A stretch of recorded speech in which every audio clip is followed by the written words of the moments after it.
আসসালামু আলাইকুম। এখন জানিয়ে দিব বাংলাদেশ ও বিশ্বের আলোচিত সংবাদের শিরোনাম। ট্রাম্পের শপথের পরদিনই ভিডিও কনফারেন্সে কথা বললেন পুতিন ও শি জিনপিং। প্রসারিত হচ্ছে বাংলাদেশ ও পাকিস্তানের বাণিজ্যিক সম্পর্ক। বাণিজ্য সম্পর্ক বাড়ছে 4 গুণ।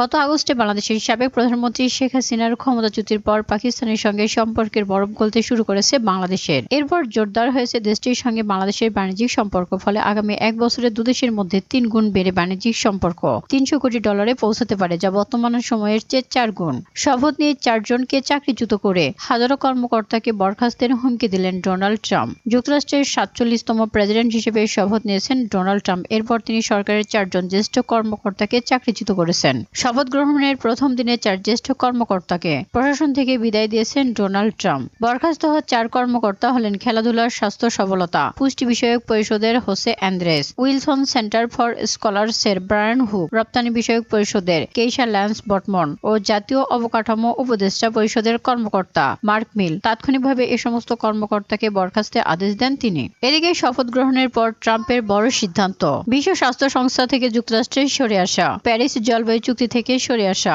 ক্যাপিটাল দাঙ্গাকারীদেরকে ক্ষমা ঘোষণা। 2021 সালের 6 জানুয়ারি ক্যাপিটাল হিলের ট্রাম্প সমর্থকদের দাঙ্গার ঘটনায় অভিযুক্ত 1,500-এর বেশি ব্যক্তিকে ক্ষমা করেছেন ডোনাল্ড ট্রাম্প। মেক্সিকো সীমান্তে জরুরি অবস্থা জারি, জন্মসূত্রে নাগরিকত্ব বাতিল, টিকটক নিষেধাজ্ঞা সাময়িক স্থগিত, ওয়ার্ক ফ্রম হোমের নিয়ম বাতিল, কর্মী নিয়োগ স্থগিত।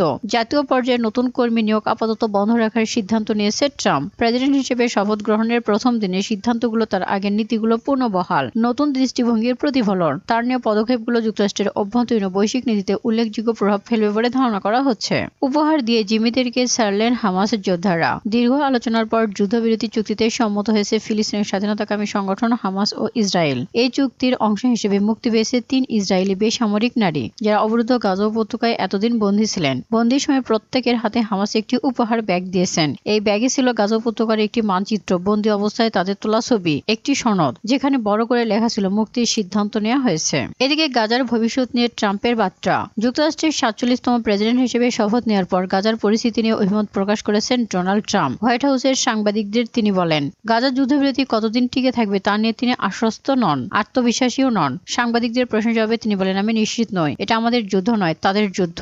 গাজার অবকাঠামো নিয়ে ট্রাম্পের দৃষ্টিভঙ্গি। গাজা উপত্যকা নিয়ে ট্রাম্প তার পরিকল্পনার দিকে ইঙ্গিত দেন। তিনি বলেন, ইসরায়েলের প্রতিশোধমূলক হামলায় গাজার অবস্থা অত্যন্ত শোচনীয় হলেও এটি পূর্ণ গঠনের জন্য অসাধারণ একটি জায়গা। তিনি বলেন, গাজা সমুদ্রের কাছাকাছি একটি অসাধারণ জায়গা, সেখানে আবহাওয়া চমৎকার। আমার মতে জায়গাটিকে নিয়ে খুব সুন্দর কিছু করা সম্ভব। ট্রাম্প বলেন, আমি গাজা উপত্যকার একটি ছবি দেখেছি, দেখে মনে হচ্ছে সেখানে অসংখ্যবার বিস্ফোরণ ঘটেছে। সবকিছু পরিকল্পনা অনুযায়ী চলেটি সামান্য পুনর্গঠনের মধ্যে দিয়ে যাবে। ইসরায়েলকে ট্রাম্পের সমর্থন ও ফিলিস্তিনিদের অবস্থান। ফিলিস্তিন থেকে অবরুদ্ধ গাজা উপত্যকায় ইসরায়েল হামাসের মধ্যে যুদ্ধবিরতি কার্যকর হয়েছে, আর এই চুক্তির আওতায় উভয় পক্ষ জিম্মি ও বন্দী বিনিময় শুরু করেছে। যদিও এই চুক্তি বাইডেন প্রশাসনের দেওয়া রূপরেখার ভিত্তিতে আলোচনা শুরু হয়েছিল, ট্রাম্প বাইডেনের যৌথ কূটনৈতিক প্রচেষ্টায় তা বাস্তবায়িত হচ্ছে।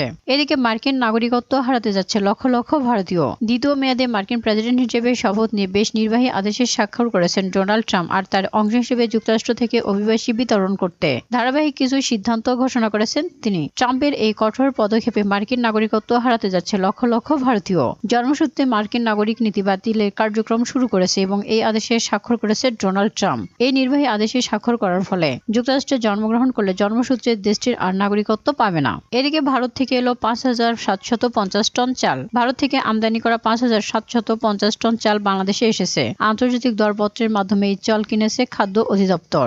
বৈষম্য বিরোধী ছাত্র আন্দোলনের কেন্দ্রীয় কার্যালয়ে দুপক্ষের মধ্যে সংঘর্ষ। বৈষম্য বিরোধী ছাত্র আন্দোলনের কেন্দ্রীয় কার্যালয়ে দুপক্ষের সংঘর্ষের ঘটনা ঘটেছে। এতে নারীসহ বেশ কয়েকজন শিক্ষার্থী আহত হয়েছেন। বিকাল 4টায় রাজধানী বাংলা মোটরে সংগঠনটির কেন্দ্রীয় কার্যালয়ে ঘটনা ঘটে। আহতদের উদ্ধার করে ঢাকা মেডিকেল কলেজ হাসপাতালের জরুরি বিভাগে নেওয়া হয়েছে। আহতরা হলেন ইস্ট ওয়েস্ট বিশ্ববিদ্যালয়ের ইমরান সরকার, তেজগাঁও কলেজের জান্নাতুল মিম আবরার এবং আল আমিন, আফসার উদ্দিন এবং কবি নজরুল কলেজের আসিফ, ডেমরা বড় মাদ্রাসার শিক্ষার্থী মাসুদ। এ বিষয়ে বৈষম্য বিরোধী ছাত্র আন্দোলনের আহ্বায়ক হাসনাত আব্দুল্লাহ বলেন, আমি বিষয়টি শুনে হাসপাতালে আসলাম, ভেতরে গিয়ে দেখবো, শুনবো, তারপর বিস্তারিত বলবো। পুলিশের সব ইউনিটে একই ধরনের পোশাক থাকবে বলল ডিএমপি কমিশনার। বিয়েতে আর ট্যাক্স দিতে হবে না বলল আসিফ নজরুল। ওসি শাহ আলম সম্ভবত পাশের দেশে পালিয়ে গেছে বললেন ডিএমপি প্রধান। 2,500 রাজনৈতিক হয়রানিমূলক মামলা প্রত্যাহার করার উদ্যোগ নেওয়া হয়েছে। 2,500-এর বেশি রাজনৈতিক হয়রানিমূলক মামলা প্রত্যাহারের উদ্যোগ নেওয়া হয়েছে বলে জানিয়েছে আইন, বিচার ও সংসদ বিষয়ক উপদেষ্টা ডক্টর আসিফ নজরুল। তিনি বলেন, দেশে 25টি জেলায় 2,500-এর রাজনৈতিক হয়রানিমূলক বা গায়েবী মামলা চিহ্নিত করা হয়েছে। এই সমস্ত মামলায় লক্ষ লক্ষ মানুষ আসামি। আগামী ফেব্রুয়ারির মধ্যে এই সমস্ত মামলা প্রত্যাহার করা হবে।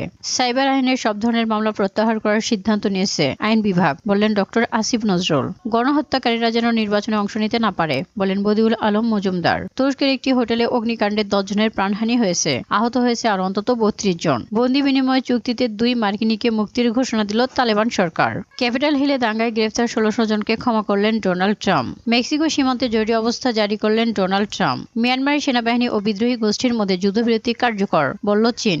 আমেরিকায় স্বর্ণযুগ শুরু হয়েছে, বলল ডোনাল্ড ট্রাম্প।